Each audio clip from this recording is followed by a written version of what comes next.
Imagina esto. Un edificio de 50 millones de dólares, terminado pintado, con pupitres nuevos y una cancha de baloncesto reluciente. Y sin embargo, es edificio no vale absolutamente nada. Ni un solo dólar. Porque falta una firma. Una sola firma de un inspector estatal puede convertir la inversión más grande tu vida en un cascarón vacío que solo genera dudas. Esta es la historia de un negocio parece el sueño americano perfecto, colegios privados, listas de espera interminables, cheques de matrícula elegando cada mes durante 30 años. Pero por debajo de esa fachada elegante, hay una máquina financiera tan frágil que puede colapsar por perder apenas 80 estudiantes de 400. Y para entender cómo, tenemos que hablar de tierra dura, psicología humana y algo que Wall Street rara vez menciona, la educación como activo especulativo. Empecemos por algo que casi nadie considera el sonar con ser dueño de un colegio, el suelo bajo tus pies. Antes de contratar a un solo maestro, antes de imprimir un folleto, ya estás jugando un juego de bienes raíces de alto riesgo. En una ciudad importante de Estados Unidos, un terreno lo suficientemente grande para un campus completo puede costar millones de dólares antes de poner un solo ladrillo. Puedes moverte a las afueras y pegar la mitad, pero ahí aparece un enemigo silencioso, la distancia. Cada kilómetro que te alejas de las familias pueden pegar matrícula privada sans vierte, años después, en una ruta de autobús más larga, en un padre que decide que el colegio del otro lado de la ciudad es más conveniente. Es una trampa disfrazada de ahorro. El terreno no solo cuesta dinero, cuesta tiempo, que en finanzas es lo mismo que dinero disfrazado.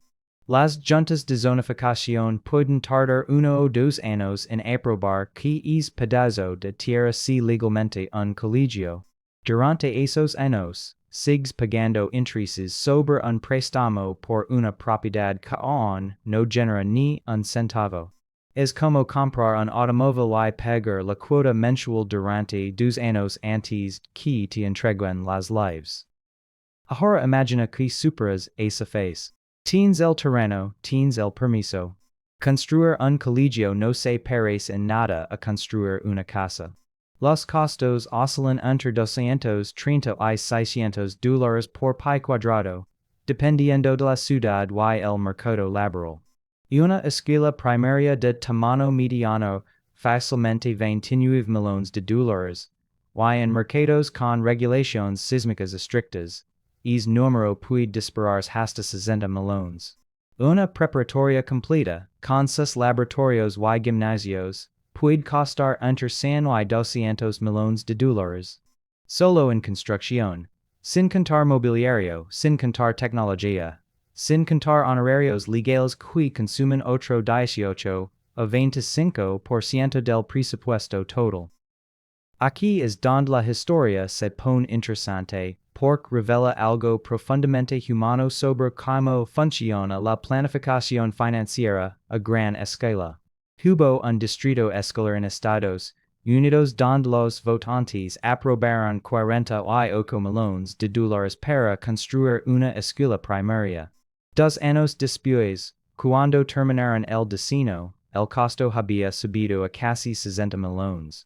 Once millones y medio de dólares desaparecieron sin que nadie robara nada, sin fraud, sin corrupción. Simplemente el tiempo cambió el dinero. Los materiales subieron de precio, la mano de obra subió de precio, la tierra subió de precio. Y mientras los planos se dibujaban en una oficina, la inflación trabajaba silenciosamente en su contra. Esto nos eleva a una lección que aplica mucho más a la de la educación. En cualquier proyecto de infraestructura, el número que imaginas el primer día jamás es el número que terminas pagando. Es una verdad que gobiernos, empresas y familias enteras aprenden de la forma más dolorosa posible, generación tras generación. Los costos de construcción en el sector educativo han subido aproximadamente 15% en solo 3 años. Por eso, los desarrolladores experimentados incluyen un colchón de a 20% directamente en su presupuesto, no por pesimismo, sino por conocen la historia. Y aún si terminas el edificio perfecto, no puedes abrir las puertas. Necesitas la aprobación de bomberos, del Departamento de Salud, del Medicación. Necesitas acreditación, que puede tomar un año entero de revisión. Cada mes de retraso es un mes donde sigues pagando intereses sobre el préstamo de construcción, pagando salarios a maestros no quieren a quien enseñar. Y comando presupuesto de marketing sin un solo estudiante cruzando la puerta. Si tu apertura planeta para septiembre se retrasa hasta noviembre, no perdiste 2 meses de ingresos, perdiste el año académico completo, porque casi ninguna familia saca a su hijo de un colegio a mitad de semestre para inscribirlo en otro. Ahora hablemos de dinero, de verdad. La mayoría de la gente cree que un colegio gana dinero solo con la matrícula. Es cierto, pero es una verdad incompleta. La matrícula representa entre 70 y 90% de los ingresos, pero existe todo un ecosistema adicional. Quotas de inscripción, transport, cafetería, programas de verano, alquiler de instalaciones después del horario escolar. Una familia que paga $15,000 en matrícula puede terminar entregando otros $1,000 a $3,000 al año en servicios adicionales, dinero casi puro de ganancia, porque el autobús, la cocina y el gimnasio ya existen de todas formas. Aquí es donde entra la psicología del mercado. Algo pocos esperarían encontrar en un colegio. En el segmento más exclusivo de la educación privada, subir el precio de la matrícula puede en realidad aumentar la demanda, porque el precio mismo se convierte en una señal de exclusividad. Es el mismo principio detrás de un bolso duro o un reloj suizo. La matrícula promedio en escuelas privadas de élite en Estados Unidos supera hoy los $30,000 al año, más del doble de lo que costaba hace 20 años, un ritmo de crecimiento que supera ampliamente la inflación general. Mientras tanto, en otros estados, la matrícula promedio ronda apenas los $10,000. Mismo país, mismo producto básico, pero un precio que triplica su valor dependiendo pura y exclusivamente de la marca, la geografía y la riqueza local. Por esta razón, bajar el precio suele ser el peor error que un colegio en dificultades puede cometer. Los padres no interpretan un descuento como una oportunidad, lo interpretan como una advertencia, como si algo estuviera fallando por debajo de la superficie. Entonces, en lugar de bajar el precio oficial, los colegios hacen algo más sutil. Mantienen el precio alto para proteger su imagen de marca, y luego otorgan descuentos silenciosos a través de ayuda financiera, carta por carta, familia por familia, sin admitir públicamente que una parte importante de sus estudiantes pagan mucho menos de lo que dice el folio. Pero todo esto nos eleva a la variable más peligrosa de todo el negocio.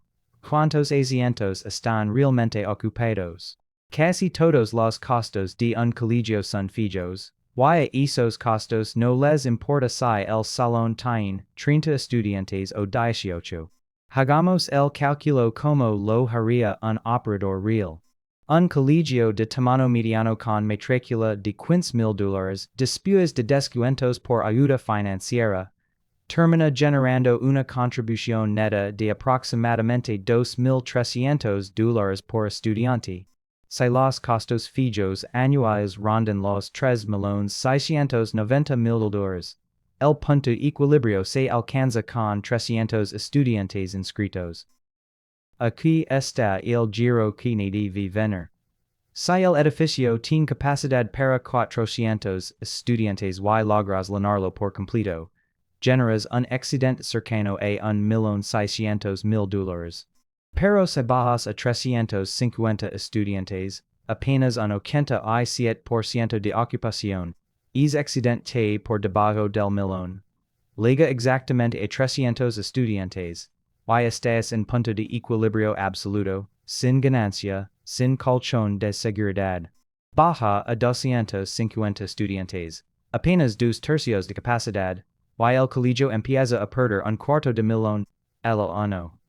Que a 200 estudiantes, mitad de capacidad, ayuda anual supera los $850,000, un nivel de sangrado que muy pocos colegios sobreviven más de 1 o 2 años. Lo que revela este patrón es asombroso. El salto de estar completamente lino a casi lino apenas mueve la aguja financiera. Pero el salto de 3 cuartos lino a 2 tercios lino es exactamente donde el negocio completo se voltea de saludable e insolvente. Por eso los operadores obsesionan con lo que llaman tasa de ocupación, y por eso el punto ideal no está en el 90%, sino entre el 70 y el 85. Un colegio funcionando casi al límite sentirse como una historia de éxito para el equipo de admissions, pero para el departamento financiero, significa algo mucho más inquietante. No queda espacio de maniobra para absorber ni un solo mal ano antes de caer en déficit. Estar lino no siempre significa estar a salvo. A veces solo significa que estás a una recesión de distancia de un colapso. Y detrás de todos estos costos fijos hay algo aún más difícil de automatizar, personas. El personal representa entre 70 y 90% el presupuesto operativo total de un colegio. Aquí aparece una contradicción fascinante que sorprende a casi todo el mundo. Los maestros de colegios privados, en promedio, ganan menos que los maestros de escuelas públicas. Un maestro de primaria privada gana en promedio cerca de $47,500 al año, comparado con casi $62,000 en el sistema público. La diferencia existe porque las escuelas públicas exigen licencias estatales y escalas salariales estructuradas, mientras que las privadas fijan sus propias reglas y ofrecen protección sindical. En la cima absoluta del mercado, esto se invierte completamente. Los colegios más prestigiosos pagan más de $100,000 anuales específicamente para robar de las escuelas públicas. Pero en el promedio general, la educación privada estadounidense funciona parcialmente gracias a maestros que aceptan salarios más bajos a cambio de clases más pequeñas y mayor autonomía. Ahora imaginemos algo casi nadie considera, que pasa en verano, cuando el edificio está vacío. Porque en realidad, nunca está verdaderamente vacío en términos de costos. La seguridad sigue funcionando las 24 horas. El sistema de climatización no puede apagarse por completo sin arriesgar mojo y daño estructural por humedad.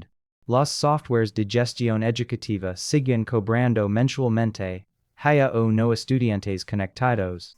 Los administradores principales tienen contratos anuales, no de 9 meses. Un colegio no recibe 8 meses de gastos y 4 de descanso, recibe 2 meses completos de gastos y apenas 9 meses de ingresos reales. Por eso las reservas de efectivo no son un lujo, son una herramienta de supervivencia. Y luego está el riesgo que casi ningún propietario nuevo considera hasta que su corredor de seguros se lo menciona, la responsabilidad legal.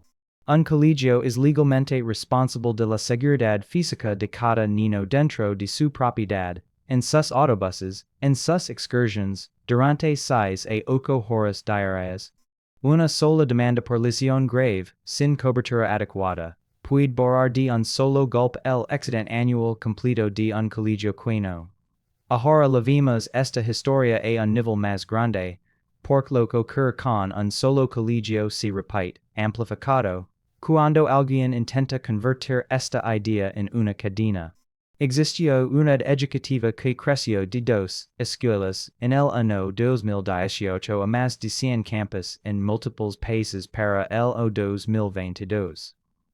en parecía exactamente el tipo de negocio escalable que convierte a sus fundadores en multimillonarios, un modelo repetible, respaldado por inversionistas que vivían la educación como si fuera una cadena de café, cause de replicarse tienda tras tienda. Pero para el verano de 2025, esa misma red se declaró en bancarrota. Su propia dirección lo admitió públicamente. En su afán por cumplir una visión ambiciosa, habían crecido mucho más rápido de lo que podían sostener financiera y operativamente. Casi un tercio de toda la red cerró casi de la noche a la mañana. En una sola ciudad, 5 campus cerraron sin previo aviso, dejando a familias con bebés recién nacidos, buscando desesperadamente nuevo cuidado infantil en cuestión de semanas. Porque colapsa una red así, si cada colegio individual parecía rentable en una joya de cálculo. Porque el crecimiento en educación no funciona como el crecimiento de una aplicación tecnológica. Cada campus nuevo es un contrato de rendimiento completamente nuevo, un equipo completamente nuevo por contratar y entrenar, un proceso de licencia local completamente nuevo, y una curva de equilibrio financiero que toma años, no meses, en alcanzarse.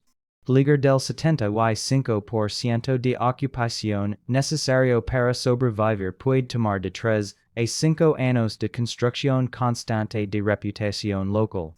Abrir colegios más rápido de lo que cada campus individual puede madurar financieramente, significa que tus costos fijos se multiplican en toda la red mientras tus ingresos apenas empiezan a gatear hacia el punto de equilibrio, campus por campus. Compara esa historia con otra red completamente distinta, construida con la filosofía opuesta. En lugar de abrir campus nuevos y sin probar, esta organización creó comprando marcas educativas ya establecidas y ya rentables, integrándolas bajo una sola estructura de propiedad. No estaban apostando por matrícula futura hipotética, estaban comprando matrícula que ya existía, en campus que ya habían sobrevivido su propia curva de equilibrio. Hoy, esa red opera alrededor de 200 colegios en 19 estados y partes de Asia, respaldada por capital de inversión privada. A pesar de una rebaja crediticia durante la pandemia, la red ha seguido expandiéndose en lugar de colapsar. Coloca estas dos historias una junto a la otra la trampa se vuelve evidente. Una red creció construyendo capacidad nueva más rápido de lo que cualquier campus individual podía madurar. La otra creció comprando capacidad que ya se había probado a sí misma financieramente. Ambas estaban consolidando un mercado fragmentado bajo un solo techo corporativo. Pero una compraba madurez, y la otra la fabricaba a crédito. A la sobreexpansión no es la única forma en que esto sale mal. A veces la trampa es mucho más simple. Un solo colegio respetado asume más duda de la que su matrícula puede sostener. Hubo un colegio progresista en el corazón de una gran ciudad estadounidense, operando 966, que se declaró en bancarrota mientras luchaba contra una posible ejecución hipotecaria sobre su propio edificio. Este colegio funcionaba con un módulo de matrícula variable, basado en lo que cada familia realmente podía pagar. Cuando llegó la pandemia y la institución decidió reducir las cuotas para familias en dificultad, en lugar de recortar costos en otro lado, la ecuación que parecía sólida en papel dejó de funcionar. Para cuando el liderazgo reconoció el problema, las obligaciones de deuda ya habían superado por completo lo que los ingresos reducidos podían cubrir. La lección estructural es siempre la misma. El servicio de la deuda es un costo fijo. No le importa